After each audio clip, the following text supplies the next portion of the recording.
তারাবির নামাজের নিয়ম। এই তারাবির নামাজ কত রাকাত? তারাবির নামাজ মোট 20 রাকাত পড়তে হবে এবং এই তারাবির নামাজ কখন পড়তে হয়?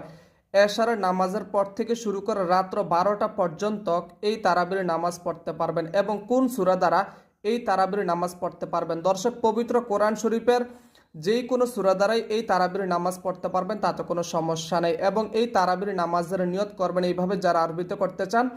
নাওয়াইতুয়ান উসল্লা লিল্লাহি তাআলা রকাতাই সলাতি তারাউই সুন্নাতু রাসূলিল্লাহি তাআলা মুতাওয়াজ্জিহান ইলা জিহাতিল কাবাতি শরীফাতি আল্লাহু আকবার। আর বাংলাতে করবেন এইভাবে, আমি 2 রাকাত তারাবির সুন্নত নামাজ আদায় করিতেছি, আল্লাহু আকবার। আর হাদিসের মধ্যে পাওয়া যায়, নবীজি সাল্লাল্লাহু আলাইহি ওয়াসাল্লাম বলেন, যে ব্যক্তি কিনা রোজা রাখবে এবং রাত্রিবেলা পবিত্র তারাবির নামাজ পড়বে, ওই বান্দার জীবনের সমস্ত গুনাহ খাত আল্লাহ তাআলা মাফ করে দিবেন। এবং এই পবিত্র তারাবির নামাজ